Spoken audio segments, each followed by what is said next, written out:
ದಕ್ಷಿಣ ಭಾರತದ ರಾಜಕೀಯದಲ್ಲಿ ಈಗ ಅತಿ ದೊಡ್ಡ ಭೂಕಂಪವೊಂದು ಸಂಭವಿಸಿದೆ. ಸಿಂಗಂ ಖ್ಯಾತಿಯ ಮಾಜಿ IPS ಅಧಿಕಾರಿ ಕೆ ಅಣ್ಣಾಮಲೈ ಅವರು ಭಾರತೀಯ ಜನತಾ ಪಾರ್ಟಿಗೆ ದಿಢೀರ್ ರಾಜೀನಾಮೆ ನೀಡಿದ್ದಾರೆ.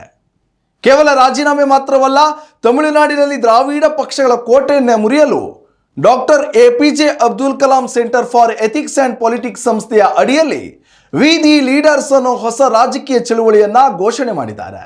ಹೊಸ ಪಕ್ಷ ಘೋಷಣೆಯಾದ ಕೇವಲ 10 ಗಂಟೆಯಲ್ಲೇ ಬರೋಬ್ಬರಿ 10 ಲಕ್ಷಕ್ಕೂ ಹೆಚ್ಚು ಯುವಕರು ಅಣ್ಣಾಮಲೈಗೆ ಜೈ ಎಂದಿದ್ದಾರೆ. ಆದರೆ ಅಣ್ಣಾಮಲೈ ಅವರ ಮುಂದಿನ ಬಿಗ್ ಪ್ಲಾನ್ ಏನು?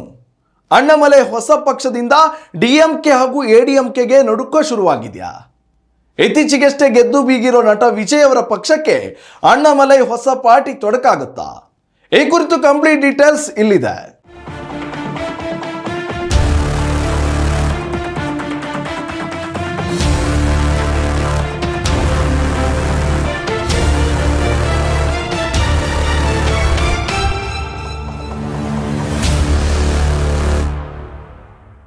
ಬಿಜೆಪಿ ತೊರೆದು ಅಣ್ಣಾಮಲೈ ಹೊಸ ಪಕ್ಷ ಕಟ್ಟೋದ್ರಿಂದ ಅಣ್ಣಾಮಲೈಗೆ ಸಿಗೋ ಲಾಭ ಏನು? ಇದಕ್ಕೆ ಸ್ವತಃ ಅಣ್ಣಾಮಲೈ ತಮ್ಮ ರಾಜೀನಾಮೆ ಪತ್ರದಲ್ಲಿ ಒಂದು ಮಾತನ್ನ ಹೇಳಿದ್ದಾರೆ. ರಾಷ್ಟ್ರೀಯ ಪಕ್ಷಗಳು ತಮಿಳುನಾಡಿನ ಮಣ್ಣಿನ ಭಾಷೆ ಮತ್ತು ಸಂಸ್ಕೃತಿಯನ್ನ ಅರ್ಥ ಮಾಡಿಕೊಳ್ಳುವುದಿಲ್ವಂತೆ.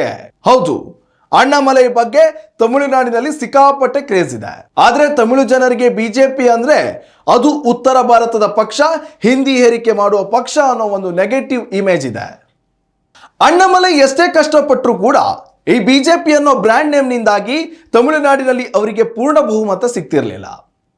ಈಗ ಬಿಜೆಪಿ ಬಿಟ್ಟು ತಮಿಳಿನ ಹೆಮ್ಮೆಯ ಸಂಕೇತವಾಗಿರೋ ಡಾಕ್ಟರ್ APJ ಅಬ್ದುಲ್ ಕಲಾಂ ಅವರ ಸಿದ್ಧಾಂತದ ಮೇಲೆ ಹೊಸ ಪಕ್ಷ ಕಟ್ಟುತ್ತಿರುವುದರಿಂದ ತಮಿಳು ಜನರ ಪ್ರಾದೇಶಿಕ ಭಾವನೆಗಳನ್ನು ಗೆಲ್ಲಲು ಅಣ್ಣಾಮಲೈಗೆ ದೊಡ್ಡ ಲಾಭ ಸಿಗಲಿದೆ. ಖಂಡಿತವಾಗಿಯೂ ಬಿಜೆಪಿಗೆ ಇದು ಭಾರಿ ದೊಡ್ಡ ಮೈನಸ್ ಮತ್ತು ಬಿಗ್ ಶಾಕ್. ತಮಿಳುನಾಡಿನಲ್ಲಿ ಬಿಜೆಪಿಗೆ ಒಂದು ಅಸ್ತಿತ್ವ ತಂದು ಕೊಟ್ಟಿದ್ದೆ ಅಣ್ಣಾಮಲೈ ಅವರ ಎನ್ ಮಣ್ ಎನ್ ಮಕ್ಕಳ ಪಾದಯಾತ್ರೆ ಇಡೀ ದೇಶದ ಗಮನ ಸೆಳೆದಿತ್ತು. ಈಗ ಅಣ್ಣಾಮಲೈ ಜೊತೆಗೆ ತಮಿಳುನಾಡು ಬಿಜೆಪಿಯ ರಾಜ್ಯ ಉಪಾಧ್ಯಕ್ಷ ಕರು ನಾಗರಾಜನ್ ಸೇರಿದಂತೆ ಸುಮಾರು 15ಕ್ಕೂ ಹೆಚ್ಚು ಪ್ರಮುಖ ಪದಾಧಿಕಾರಿಗಳು ಆಲ್ರೆಡಿ ರಾಜೀನಾಮೆ ಕೊಟ್ಟು ಅಣ್ಣಾಮಲೈ ಜೊತೆ ಕೈ ಜೋಡಿಸಿದ್ದಾರೆ. ಬಿಜೆಪಿ ಹೈಕಮಾಂಡ್ ಅಣ್ಣಾಮಲೈಗೆ ಸ್ವತಂತ್ರ ಅಧಿಕಾರ ಕೊಡಲು ಒಪ್ಪದ ಕಾರಣ ಈ ನಿರ್ಧಾರ ಹೊರಬಿದ್ದಿದೆ ಎನ್ನಲಾಗ್ತಿದೆ. ಸದ್ಯಕ್ಕೆ ಬಿಜೆಪಿ ನಾಯಕರು ನಮಗೇನು ನಷ್ಟವಿಲ್ಲ ಅಂತ ಹೊರಗಡೆ ಹೇಳುತ್ತಿದ್ರು ಕೂಡ ಗ್ರೌಂಡ್ ಲೆವೆಲ್ನಲ್ಲಿ ತಮಿಳುನಾಡಿನಲ್ಲಿ ಬಿಜೆಪಿ ಸದ್ಯಕ್ಕೆ ಶೂನ್ಯಕ್ಕೆ ತಲುಪುವ ಅಪಾಯ ಎದುರಾಗಿದೆ. ಒಂದೆಡೆ ವಿಜಯ್ TVK ಪಕ್ಷ ಕಟ್ಟಿ ತಮಿಳುನಾಡಿನಲ್ಲಿ ಅಧಿಕಾರಕ್ಕೆ ಬಂದಿದ್ದಾರೆ. ವಿಜಯ್ ಆರ್ಭಟದಿಂದಾಗಿ ಈಗಾಗಲೇ ತಮಿಳುನಾಡಿನ ಸಾಂಪ್ರದಾಯಿಕ ದ್ರಾವಿಡ ಪಕ್ಷಗಳಾದ DMK ಮತ್ತು AIADMK ತತ್ತರಿಸಿ ಹೋಗಿವೆ. ಇದೀಗ ಅಣ್ಣಾಮಲೈ ಪ್ರಾದೇಶಿಕ ಪಕ್ಷ ಕಟ್ಟಿದ್ರೆ DMK ADMK ಪಕ್ಷಗಳ ಕತೆ ಏನಾಗುತ್ತೆ ಅನ್ನೋ ಬಗ್ಗೆಯೂ ಚರ್ಚೆ ಶುರುವಾಗಿದೆ. ತಮಿಳುನಾಡಿನ ಜನರು ದ್ರಾವಿಡ ಪಕ್ಷಗಳ ಭ್ರಷ್ಟಾಚಾರ ಮತ್ತು ವಂಶ ಪಾರಂಪರ್ಯ ರಾಜಕೀಯದಿಂದ ಬೇಸತ್ತಿದ್ದಾರೆ. ಅಣ್ಣಾಮಲೈ ತಮ್ಮ ಹೊಸ ಮೂವ್ಮೆಂಟ್ ಮೂಲಕ ಕ್ಲೀನ್ ಪೊಲಿಟಿಕ್ಸ್ ಮತ್ತು ಕಾಮನ್ ಮ್ಯಾನ್ ಪೊಲಿಟಿಕ್ಸ್ ಮಾಡುವುದಾಗಿ ಘೋಷಿಸಿದ್ದಾರೆ. ಈ ಮಾತನ್ನ ಸ್ವತಃ ಅಣ್ಣಾಮಲೈ ಅವರೇ ನೇರವಾಗಿ ಹೇಳಿದ್ದಾರೆ.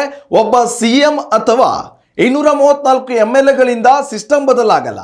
ನಮಗೆ ಪಂಚಾಯತ್ ಮಟ್ಟದಿಂದ ಹಿಡಿದು ಮೇಲಿನವರಿಗೆ 30,000 ಹೊಸ ನಾಯಕರನ್ನ ತಯಾರು ಮಾಡಬೇಕಿದೆ. ಅಣ್ಣಾಮಲೈ ಅವರ ಟಾರ್ಗೆಟ್ ಇರೋದು ಮುಂದಿನ 2031ರ ತಮಿಳುನಾಡು ವಿಧಾನಸಭಾ ಚುನಾವಣೆ. ಅಲ್ಲಿವರೆಗೂ ಕೂಡ ಅವರು ಸ್ಥಳೀಯ ಸಂಸ್ಥೆಗಳ ಚುನಾವಣೆಯಲ್ಲಿ ಯುವಕರಿಗೆ ಟ್ರೈನಿಂಗ್ ಕೊಟ್ಟು ಸ್ಪರ್ಧೆ ಮಾಡಿಸಲಿದ್ದಾರೆ. ಹಾಗಾಗಿ ಆರಂಭದಲ್ಲಿ ಇವರು ದ್ರಾವಿಡ ಪಕ್ಷಗಳ ಸಾಂಪ್ರದಾಯಿಕ ವೋಟ್ ಬ್ಯಾಂಕ್ಗೆ, ವಿಶೇಷವಾಗಿ ಯುವ ಮತದಾರರ ವೋಟ್ಗಳಿಗೆ ದೊಡ್ಡ ಕನ್ನ ಹಾಕಲಿದ್ದಾರೆ. ತಮಿಳುನಾಡಿನ ಸದ್ಯದ ರಾಜಕೀಯದಲ್ಲಿ ಇಂತಹದೊಂದು ಚರ್ಚೆಯನ್ನು ಹುಟ್ಟುಹಾಕಿದೆ. ತಮಿಳುನಾಡಿನ ಇತ್ತೀಚಿನ ಚುನಾವಣೆಯಲ್ಲಿ ನಟ ವಿಜಯ್ ಅವರ ತಮಿಳಿಗ ವೆಟ್ರಿ ಕಳಗಂ ಪಕ್ಷ ಭರ್ಜರಿ ಯಶಸ್ಸು ಕಂಡು ಸರ್ಕಾರ ರಚನೆಗೆ ಬೆಂಬಲ ನೀಡಿದೆ. ತಮಿಳುನಾಡಿನ ಯುವಕರು ವಿಜಯ್ ಹಿಂದೆ ನಿಂತಿದ್ದಾರೆ.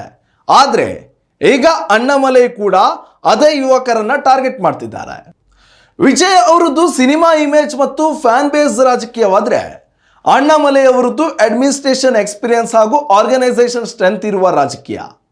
ವಿಜಯ್ ಪಕ್ಷಕ್ಕೆ ಸದ್ಯಕ್ಕೆ ಅಣ್ಣಾಮಲೈ ಅತಿ ದೊಡ್ಡ ಕಾಂಪಿಟೇಟರ್ ಕೂಡ ಆಗಲಿದ್ದಾರೆ.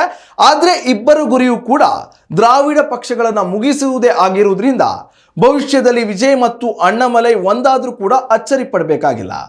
ಒಟ್ಟಿನಲ್ಲಿ ಅಣ್ಣಾಮಲೈ ಅವರ ಈ ಮಾಸ್ಟರ್ ಸ್ಟ್ರೋಕ್ ದಕ್ಷಿಣ ಭಾರತದ ರಾಜಕೀಯದ ದಿಸೆಯನ್ನೇ ಬದಲಿಸುವ ಮುನ್ಸೂಚನೆ ನೀಡಿದೆ.